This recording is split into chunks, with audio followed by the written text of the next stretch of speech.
Questions? Questions abound. Who here has a question today? Is there anyone who has a question that's in your mind, in your heart? I'm not asking that you share it right now, but I know I have a million questions. And I talked to my granddaughter this morning. Children have questions all the time. So questions are really, they're kind of at the center of our being. There's a quote by James Hollis: "Our questions lead us to other and more complex questions. When our questions are sincere, we will find, most astonishingly, our own intended life, not someone else's." So today is a question box service. So this service has been created by all of you. There was a call to send me questions that you might have. I received some, and I'll do my best effort. I'll give you my best effort to answer the questions that I've received. Valerie, you kind of you were a segue to this question.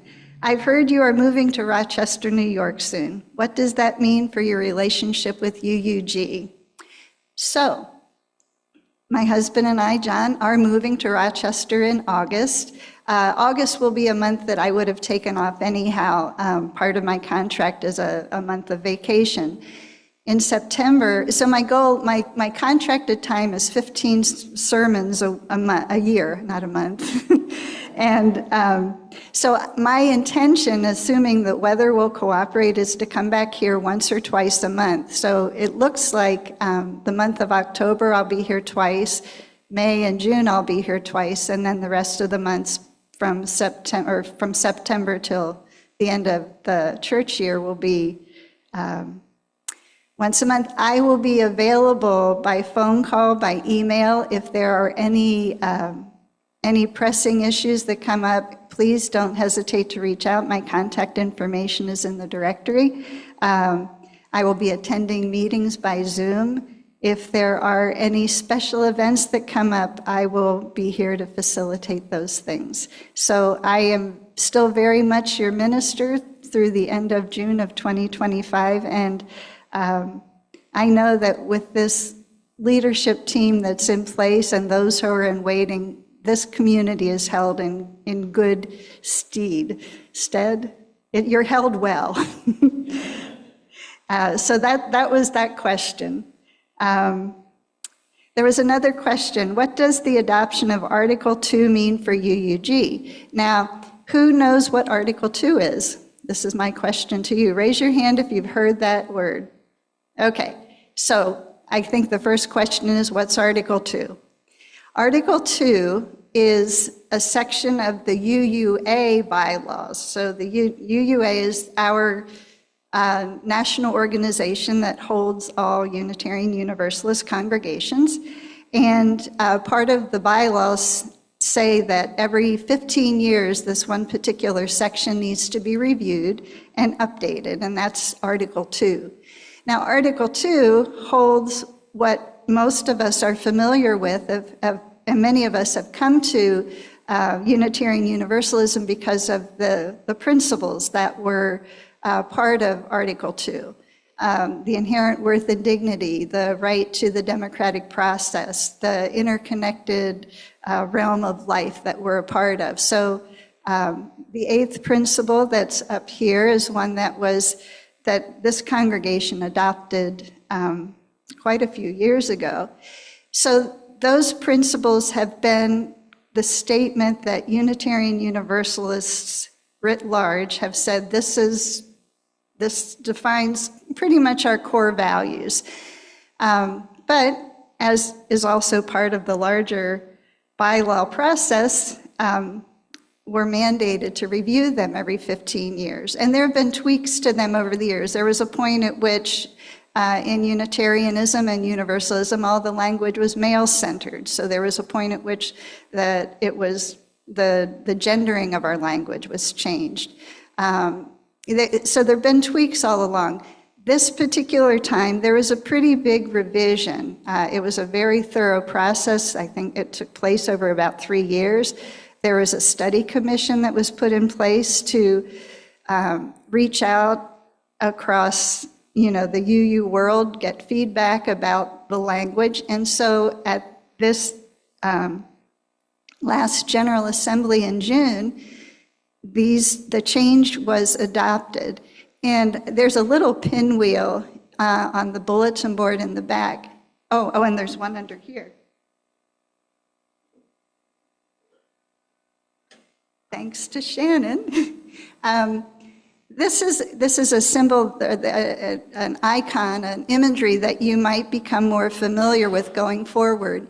The idea is that there are these 6 principles now, or values, which are pluralism, generosity, justice, interdependence, equity, and transformation, with love at the center.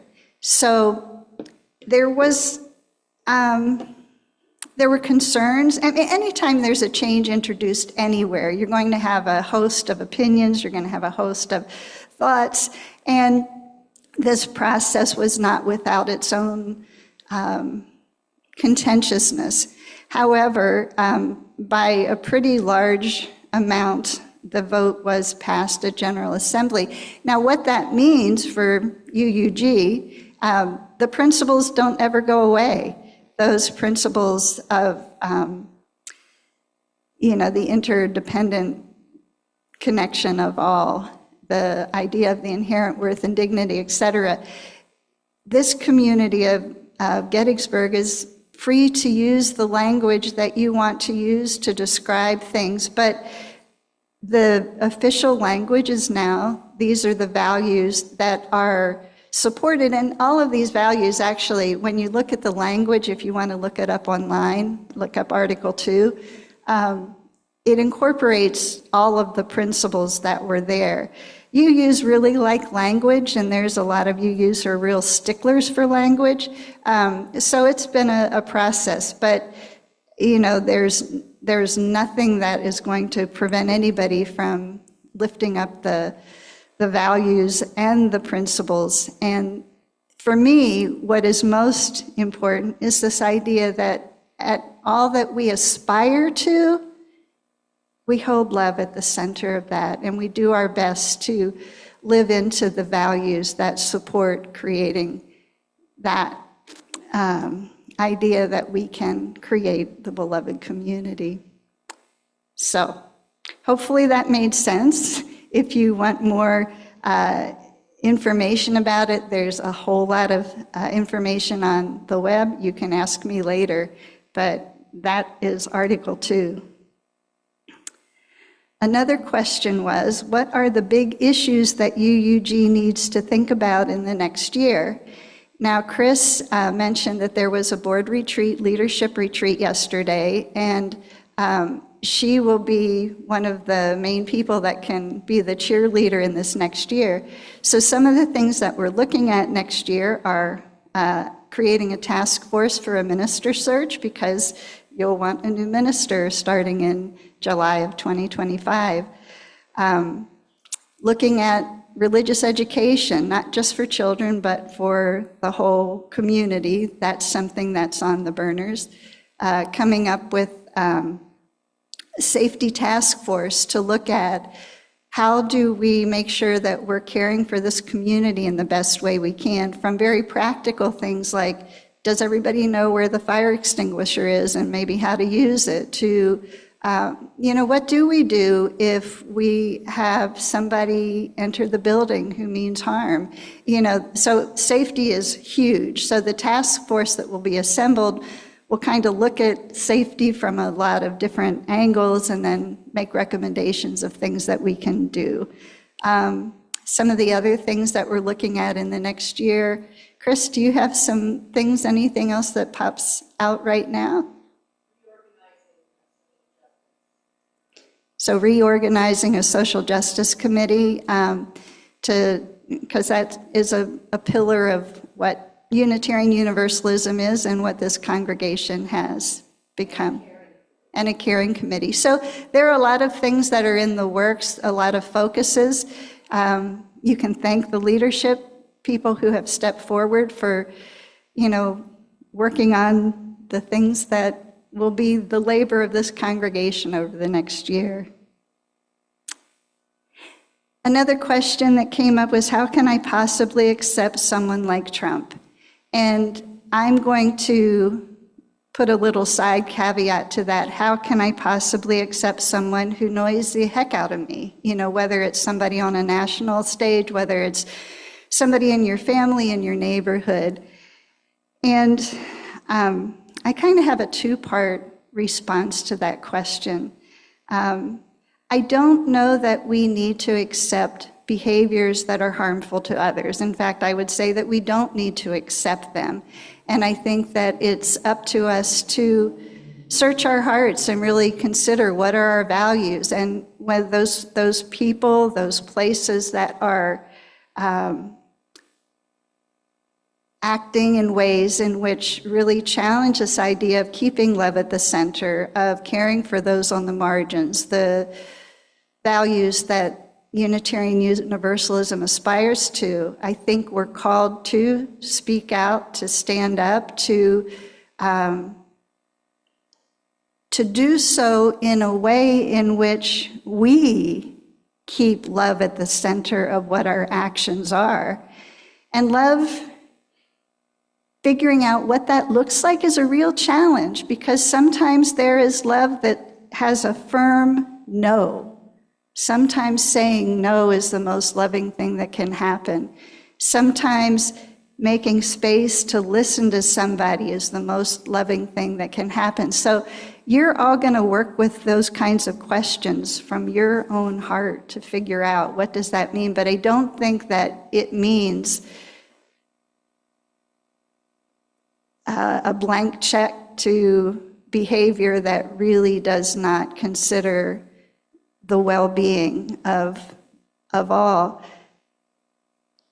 For me, my spiritual beliefs hold something much, much larger, that in my everyday life, I feel like I'm called to speak up, challenge those things that are oppressive. I also, from my spiritual perspective, and you all will come to your own conclusions about this, but I believe that we are all, I do think that even though there is behavior that people exhibit, that it is extremely harmful, extremely detrimental, I keep coming back to this idea of the inherent worth and goodness of all people. And I think some people are just so far cut off from anything other than their own woundedness, their own egocentric view, that they engage in harm in ways to support their own self-worth, power, greed, ego. But I do believe that ultimately, and I don't know what the path is, I don't know if, this is a whole, there could be hours and hours and hours and weeks and years, and there has been philosophical, theological discussions about many of these things. I will do my best to err on the side of love, to wish those that I disagree with most heartily. I will still try and imagine that little child that they came into this world as, that there's still this bit of inherent good and goodness within them, and do what I can in my immediate life to live my life in a way that is lifting up the values that I hold most dear. So I don't know if that's a satisfactory answer. I don't know that there is a cut and dried answer to that, but I don't think we roll over and just acquiesce. I think that we are called to figure out how to be generous with our treasures, but also with our love. I think we need to figure out how to consider justice from a point of a loving center. I think we need to recognize the interdependence, that we are all connected, and the recognition that when there are efforts that are so extreme on one side, they impact everybody. This idea of equity, that is a goal that I work towards that I think some people don't consider.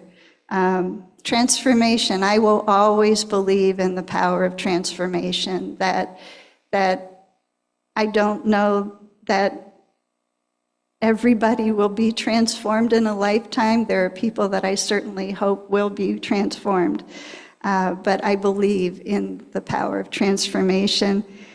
And pluralism, I know that there's a service coming up soon about Christian nationalism, right? So there is an effort that really has no interest in pluralism at all. There is my way, the highway, and everybody else, forget it. And that's a really scary thing, and that's something that we need to pay attention to. And one of our values is this idea of pluralism, that we hold this space and this idea that there are many different ways to exist in the world, and that to me, what Unitarian Universalism aspires to is creating an environment in which we can do that in a loving way, that we can figure out differences and hold love at the center of that. So it's going to be a practice for each of us to find our way through, particularly these next months. I mean, I think you all know how nutty the news is. It changes every single day, something happens. This election cycle is wild. So keep your hearts tender, or protect the tenderness of your hearts, and reach out to the community that holds you, and do what you can to keep love at the center of what you do. There was another question that came kind of after that, but I think I've already addressed that. What can I do in the face of so much change in the world and in this country? So those, to me, were very much tied up. There was a question, so anybody can believe anything in Unitarian Universalism?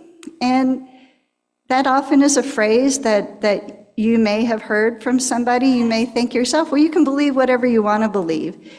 And that's kind of a both and for me. I think that in the realm of ideas, Unitarian Universalism certainly encourages you to explore ideas and to ask those questions about a whole host of possibilities. But I don't think that the idea of somebody coming in here and believing that it's okay to inflict harm on somebody is something that we support. And the many ways that can be interpreted or acted out in the world. So yes, the encouragement is there to explore ideas, but the aspirational work is to explore those ideas and translate them into a way that holds these values and principles at the center. The last question I have is, what should I do if a sermon topic is upsetting to me or is one that I disagree with? And there's this idea of the freedom of the pulpit and the freedom of the pew. And in our tradition, the minister or the freedom of the pulpit who is speaking, we have the freedom to express many things from the pulpit. You may not agree with all of that, what comes forth from this place. I know that I take this very, very seriously, and I know our worship chairs take it very seriously. They cannot always, while they do their best to vet who's going to occupy this pulpit, they cannot control what somebody might be saying. So they may have different ideas about what a certain sermon might be. I know that I aspire to bring heart to any service that I'm a part of. I aspire to live to these ideals, these values and principles. And I know that I miss the mark sometimes. I know that I can do things that don't always get executed the way I hope they would. I also know that in any given service, there may be somebody that says, oh man, I didn't like that, I disagree with that, this offended me, but there's somebody sitting in the seat next to you that's exactly what they needed. So to me, there's a generosity of spirit amongst us that we recognize if there's something that didn't sit with us, that maybe there's somebody else who really needed that. But beyond that, I'm speaking for myself, and I think I'm speaking for Shannon and Dick, our worship chairs, that if there's something that you disagree with from the pulpit, come and talk to me. You know, come and create a space for dialogue, because that really is our hope forward in this world. I see this congregation and others like it as this kind of a chemistry lab and a science project, in a way that this is where we get to practice being human. This is where we get to practice, how do I disagree with somebody, and keep love at the center at that. We're also, another idea I want to introduce is this idea of we are a covenantal community. Now, who knows what that means? Raise your hand if you have any inkling of what that means. Okay, so a covenant is a promise. We, as Unitarian Universalists, don't have a creed that you have to recite. We don't have a particular dogma that we're saying that you have to believe this. But we are a covenantal community. We make promises to one another that this is how we are saying we want to be in relationship with one another. And those promises revolve around our principles and our values. We also know that as human beings, we're going to not always live up to those promises that we offer one another. We're going to make mistakes. We're going to not be our best selves. But part of being a covenantal community is that even when you're pissed off by what somebody said or did, you're going to do your best work to come back and re-engage and say, hey, you know, I didn't like when that happened. You're going to own your words. And you're going to say, is there a way that, you know, because sometimes what I have found and I don't like conflict, I don't like to do that stuff, but I know when I do it, I often find that what I thought I heard may not be what really was intended to be said, or when it was, there often is an aha moment, and there often is a way to go forward. There are times where we need to withdraw and take care of ourselves, and that's perfectly fine. But being a part of a covenantal community says, I'm here, I'm going to show up, I'm going to do the best to live these values, and when I'm disappointed or when I screw up, I'm going to stay in relationship, which doesn't mean that you don't make changes, because change happens all through life. So those are the questions that I received. I hope I've given some good justice to answering them. And I'm always here to explore some of these questions more deeply. I'm going to end with a little piece by David White.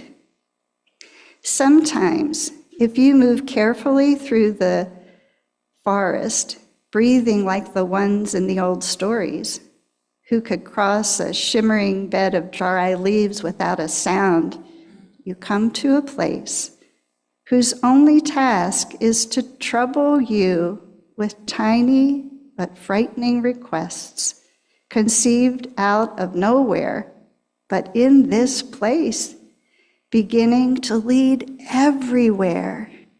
Requests to stop what you are doing right now, and to stop what you are becoming while you do it.